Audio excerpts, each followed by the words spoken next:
I remember we've been talking about some funds that actually pay income. Mhm, mhm. Meron din, di ba? Yes, yes. Oh, while even if karamihan ng funds talaga do not pay interest, ang ginagawa nila or dividend, ginagawa nila, nire-reinvest naman nila. Oo. 'Di ba? So, 'di ba ikaw minsan may time deposit ka, may interest payment 'yon. Ikaw pa mag-i-invest noon. Pero sa money market noon, sila na. Automatic na 'yon. So, Ah. mas malaki yung compounding noon. Hi everyone, welcome back to another episode of Intelligent Investing Savings versus Investing series. In our past few episodes, we talked about the advantages of starting our investment journey in our 30s, how to create real wealth by focusing on what matters, the importance of creating different savings and investing buckets, and finding our specific retirement number. But after calculating those numbers, a lot of you ask me, April, super busy ako sa work.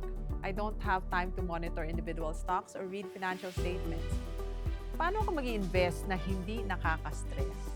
To help us answer that, we have a very special guest today, the President of COL Investment Management and Head of COL Fund Source, Marvin Fausto. Marvin has decades of experience in fund management and is one of the true pioneers of asset management here in the Philippines.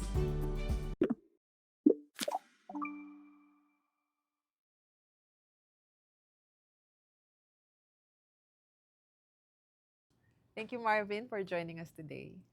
Hi, hi. Hello everyone.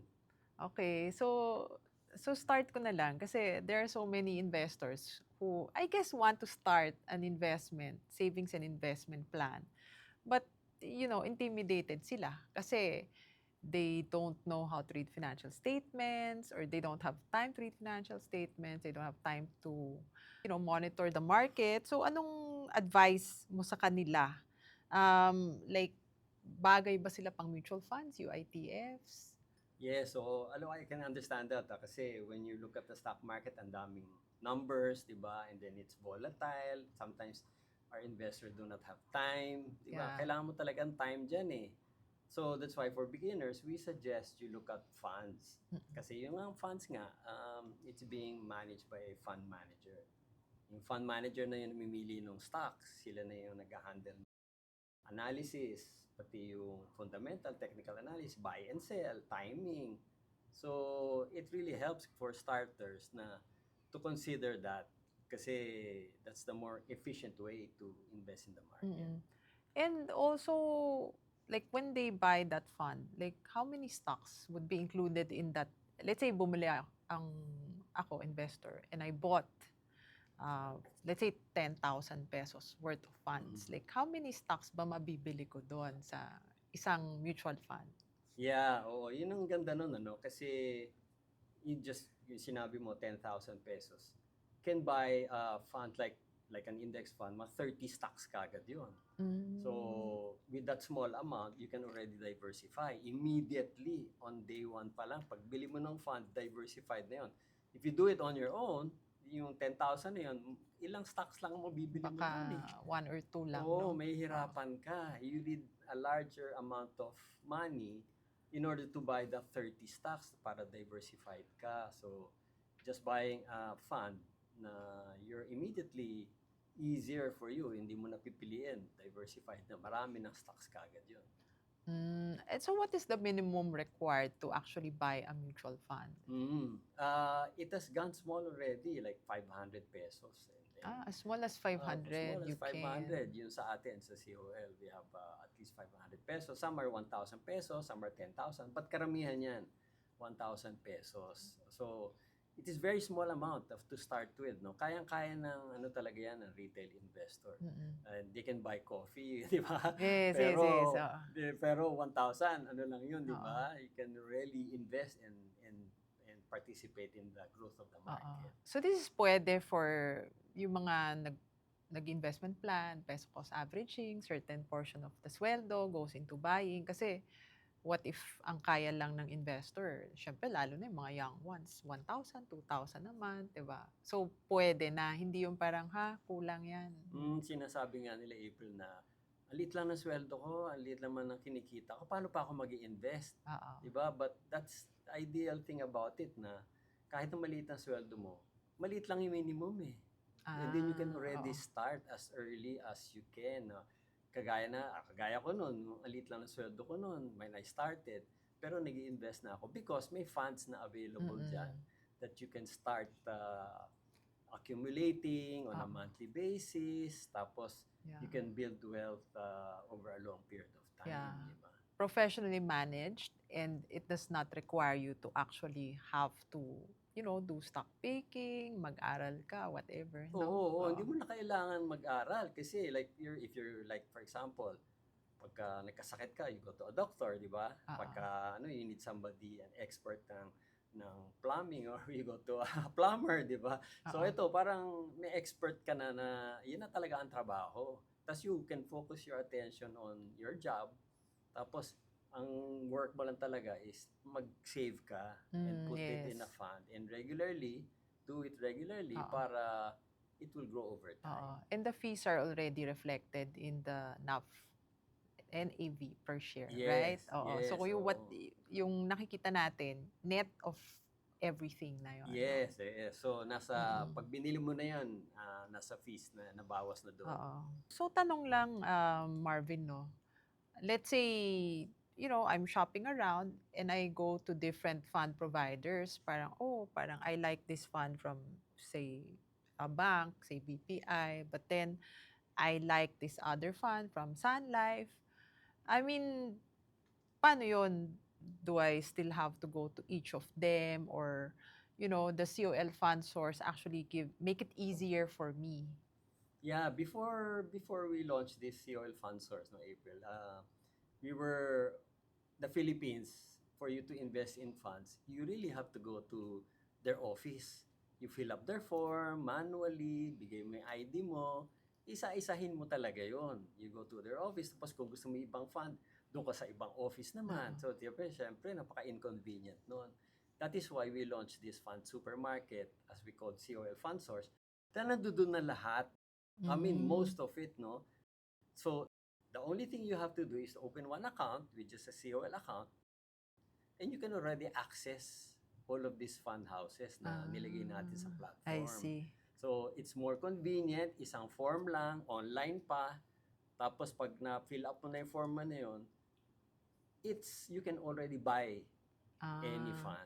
So right now, how many fund partners and funds are currently Mm. available? So right now, it has grown already. We have 7 already fund partners, mga EPI, Sun Life, PhilEquity, Manulife. So, COL din kasama. And together, we have now about 73 funds Ang dami, in the platform. Andun na lahat ng kailangan mo. May bond fund, money market, balance, equity, and even global funds. Meron na rin tayo nun. I see. Yeah. So 73, mga 50 nun, 50 funds are local, tas 23 are global funds. Yung nakakabili sila even in pesos, no? Kahit pesos lang ang ilagay nila. They don't have to buy dollars anymore. Edi mas Pesos na madali. lang. Mas madali. Hindi na sila bibili ng dollars.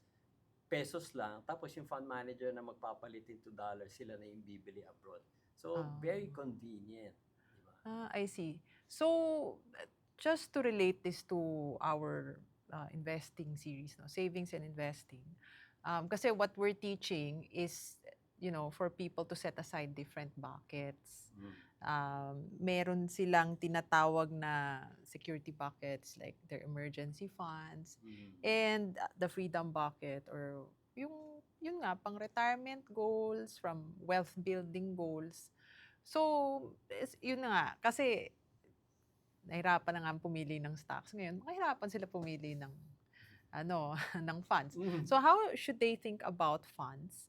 What type of fund should they put in, yun na nga, for short-term goals and long-term goals? Yes, buti na tanong mo yan. Kasi yun nga, madaming funds, di ba? And in investing, we always think about our objective. Para saan ba yung investment na yan? Kung short-term needs lang or pang emergency mo lang, yung short-term na sinasabi natin, money market fund. So we have money market funds in the platform, makakapili ka dyan. And that's the best funds that are short-term kasi they're large enough to buy good yields eh. Kasi di ba pag mas Oo. malaki yung fund, mas maganda interest nun eh, di ba? Kaysa iwan lang nila sa bank account. Oo, kesa Walang ikaw, bumili ka ng time deposit mo, siyempre maliit lang yun sa'yo, Ah. mababa lang yung interest nun. Pero pag naglagay ka sa money market fund, malaki yung money market fund eh, billions yun eh. They can Oo. command a higher interest rate. Ikaw, pag bumili ka ng fund na yun, kunyari 1,000 lang, you ride on that So kahit 1,000 lang pera mo, kung let's say the money market fund will give 3-4%, Mm. you will get the 3-4%. Correct. Pero pag nag-time Ah. deposit ka, hindi ka makakakuha. Ano kung 1,000 lang ang pera mo? Maliit lang yun, 1% or Oo. even less. So yun yung benefit nung tinatawag nilang emergency fund. Will give you higher yield. And at the same time, you can terminate pa anytime. You can get it the next day. So I parang see. wala pang very liquid pa siya. Kasi ang laki nga nung Oo. fund. Yun ang benefit nun. So, that is for the short term. Now, kung objective mo naman, meron kang kailangan for the next 3 to 5 years, meron din mga funds na tinatawag namin mga bond funds that give you a little higher yield than the short term na money market. But it's really for medium term. Yung kinakailangan mo for 3 years to 5 years. Kunyari, may iniipon ka for a tuition for the next 5 years o bibiling ka ng bahay na Yung kailangan pan-down may pang-down payment. payment Oo. mo. Ilagay mo muna doon. It's a little higher in terms of yield, pero may konting volatility na yon, may risk na konti. Yeah. But it's good enough naman. Tapos, yung third bucket is usually for your long-term investment. Kasi sabi mo nga, parang freedom fund no, for yourself na for the long term, if you want to have growth naman in your portfolio. Wealth, no? Parang wealth accumulation. Build wealth for your retirement, for things that you want to do for over more than 5 years na objective mo. Meron na tayong maraming funds doon. Mga equity funds yon. Meron tayong mga local equity funds, meron tayong mga global equity funds, mga balance funds na that gives you good return over a long period of time. Medyo mas volatile lang siya, but if you hold it for the long term, which is really for your retirement, yan ang magandang ipon-ipunin kasi higher yielding naman yan. Mas magandang return yan over period. More volatile but higher returns over the long term. Yeah. So, just to clarify though, etong mga funds na to, most of them do not pay out income, right? Parang tumataas lang yung value nila.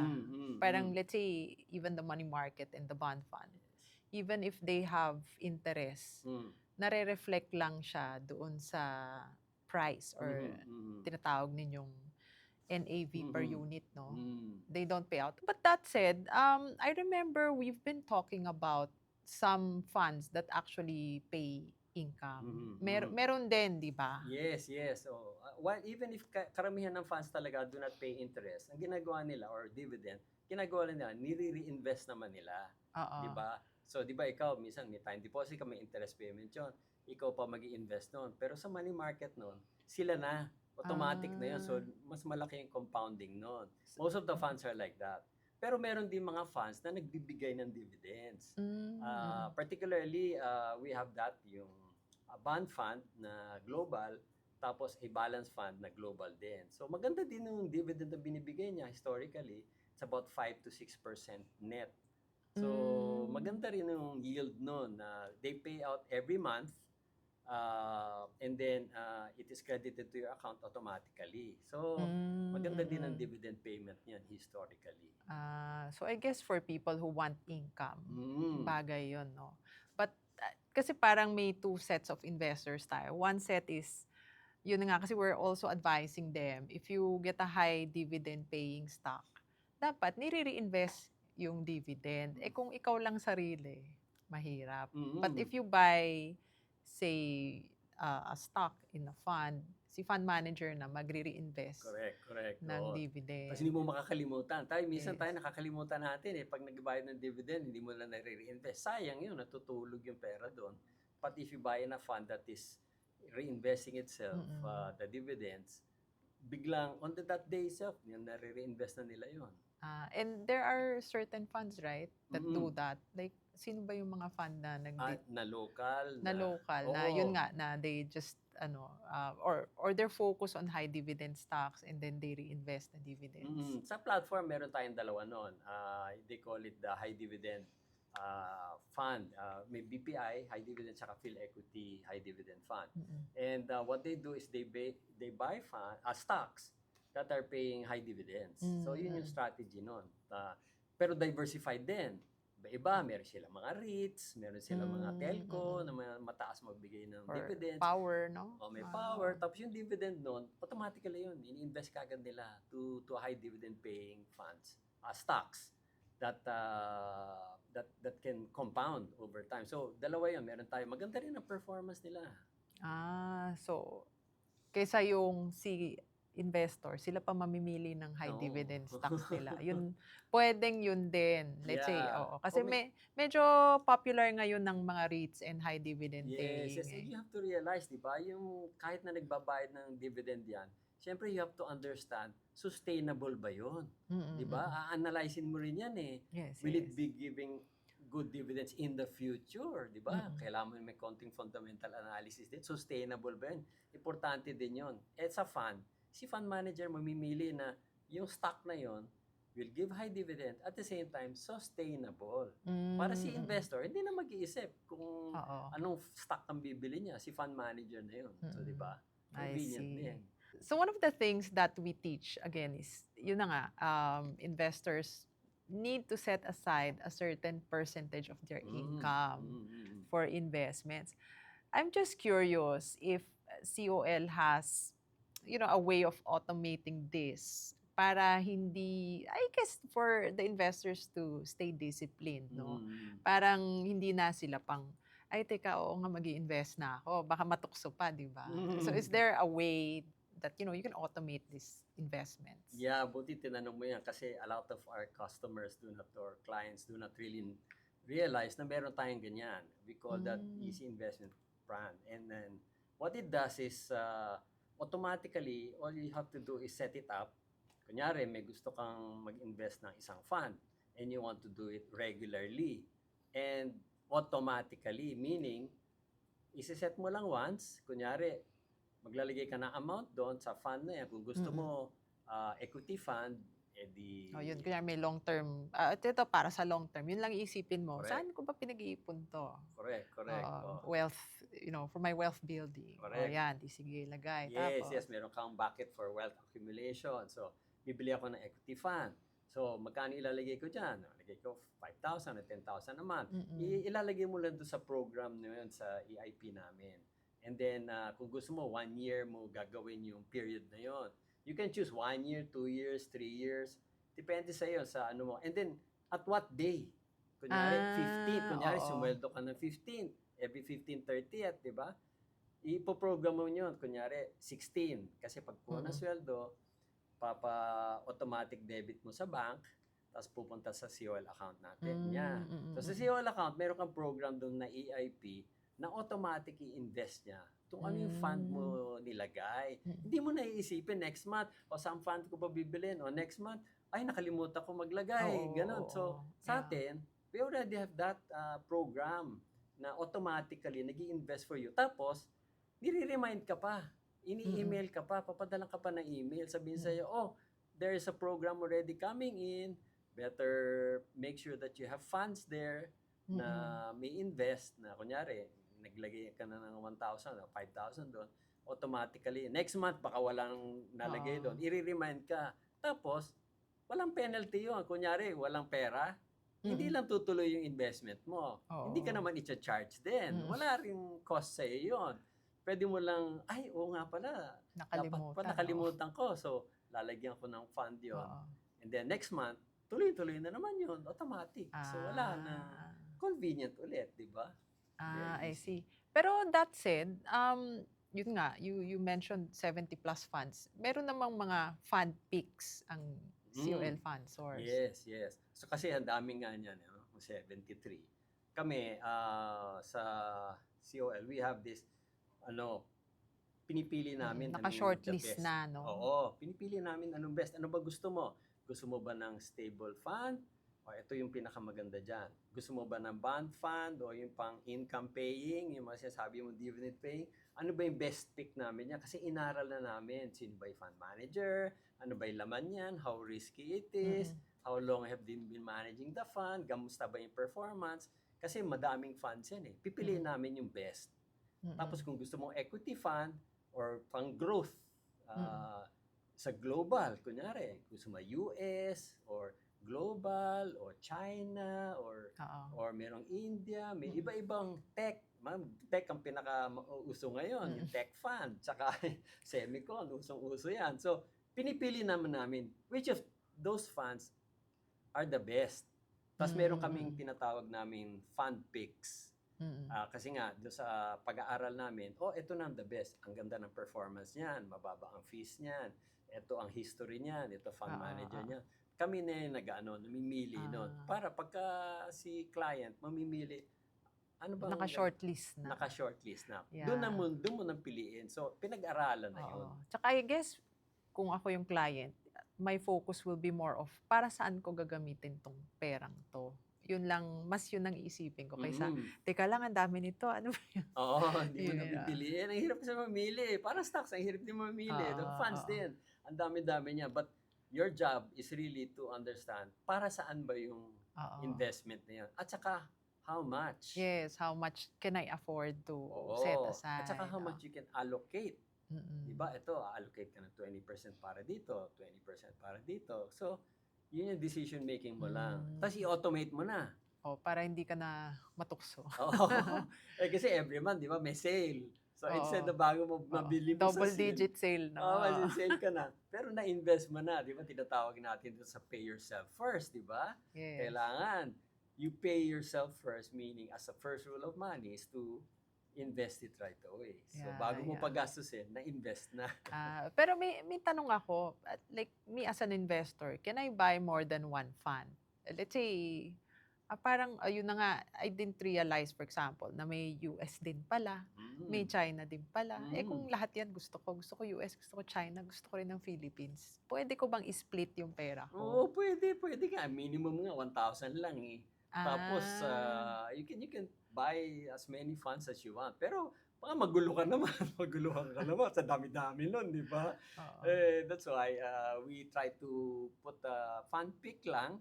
Kasi baka pareho. Pero pwede mo rin bilhin. Kaya pagbili ng stocks, pwede mo rin bilhin. Pero sana, mamili ka na doon sa... Huwag sobrang dami. Sobrang dami. Sobrang diversified ka na. Diba? Pero just in case you want more than one, pwede rin. Pwede rin. I see. Okay. Ito seryosong tanong kasi I guess ang concern naman ng mga tao is, okay, so let's say na-excite sila, okay, bili. Tapos sabihin nila, what if one day, biglang may big emergency at kailangan nilang mag-withdraw? Is it easy to actually withdraw your money from these mutual funds kung nabili ko na sila? Yeah. It's very easy. It's easy to buy and it's also easy to sell. Parang ano lang yan, parang stock din, you buy and sell. Pero meron lang siyang iba-ibang time period ng settlement. Yung mga ibig ko sabihin, kunyari, kung shorter fund yon, kung yung money market yon, the next day, ibebenta mo na ngayon, the next day, makukuha mo na. Yung ibang a little longer, kunyari yung bond fund, medyo mga 2 to 3 days bago mo makuha. Kasi anong nangyayari doon, pag in-order mo na yung selling, yung fund manager magbebenta yan, pa. Kaya pa hindi yun. mo agad makukuha. Correct. Kung equities naman, siyempre mas a little longer. Kasi it takes 2 days bago makuha yung, di ba, pag ibenta ka ng stocks, di ba? Yung 2 days bago mo pa makuha, tapos i-credit pa sa'yo. Tapos, so, may iba-ibang timetable kung depende sa fund. It really depends on the fund that you buy kung gaano kabilis makuha yung pera. And you don't have to worry kasi it is required by law na talagang you really have to liquidate that. And the reason why it's easy to liquidate kasi yung investment naman is also in a market that is very liquid. No? Naliliquidate mo anytime. At saka ang laki-laki ng fund eh. So let's say, nag-ipon ako ng 5 years. Kahit malaki na yung naipon ko, tapos kailangan ko siyang, let's say, magmamigrate ako. Gusto ko siyang ibenta lahat. Kaya? Right away. Benta mo lahat. Kaya right away. Lahat.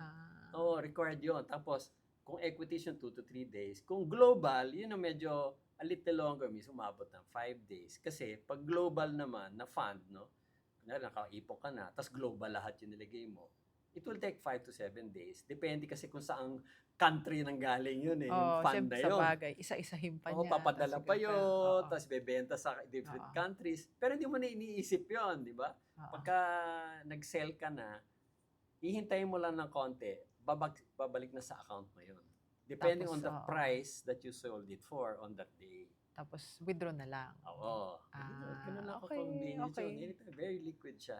Okay, so last question na. Mm. So, let's say someone is watching right now and hesitating because the market is uncertain. O, totoo naman, lahat ng markets ngayon parang very volatile. Di mo alam po, akyat, bababa, di ba? Maraming bad news, di ba? Ganun. What's your number one advice to help them take that first step? Ang number one advice ko is to do it right away. Ibig sabihin, huwag ka na masyadong mag-isip kasi investing is really for yourself, for your future. Gagawin mo naman para sa iyo yan. So kung mag-iisip-isip ka pa, it will take a while before you make a decision, di ba? Sinasabi nga nila, yung behavior natin talagang minsan saka na lang, nakakalimutan mo. After a while, wala na, lumumpas na yung market. A market is really, it goes up and down. It's really uncertain. And kahit na next week, uncertain pa rin yun. Kahit ganun pa Sabagay, rin, oo. volatile Wala pa rin namang yun. perfect. Walang Oo. perfect. So, gawin mo na. I mean, pareho din naman ngayon, even for next week, ganun din, uncertain din yun. So, might as well do it now para you already are able to ride the market. But do it in a diversified manner. Meaning, pag bibili ka ng fund, dapat yung fund is diversified, which is they are already. Tapos ikaw mismo, diversified din yung portfolio mo. Meron ka ng medyo short term, meron ka din long term. Dapat ganun lang. Para to protect yourself from wag mong lalagay sa isa lang klase, di ba? Kasi baka mag-volatile masyado yung fund na yun magulat ka. So do it in a way na you can afford and then do it regularly and then diversify. Yeah. I mean, those are good tips to protect our investors from, I guess, volatility and yun na nga, hindi sila manenervyos. Oo, and be sure, na understand that the markets go up and down, di ba? That's how it works. But the thing that you can control is not the market, di ba? The thing you can control is the amount of money that you put there, tsaka yung how to allocate it. And then do it for regularly over a period of time and you will be rewarded definitely. Yeah. Create the habit. I think that's more important. Yes. Okay, so with that, thank you very much, Marvin, for sharing us all of those tips na sana mapadali yung pag-i-invest. I mean, people are so lucky nowadays. They can invest so easy and there's so many funds. Yun lang nga, medyo analysis paralysis. Pero thank you for enlightening all of us and the viewers. Thank you, April, and thank you to all of you. Thank you so much, Marvin. That was extremely clear and practical. To our viewers, being an intelligent investor isn't about timing the market. It's about building a system that allows your money to work for you automatically while you focus on your career and your life. If you found this interview helpful, please like, subscribe, and hit the notification bell. Thanks for watching, and I'll see you in our next episode.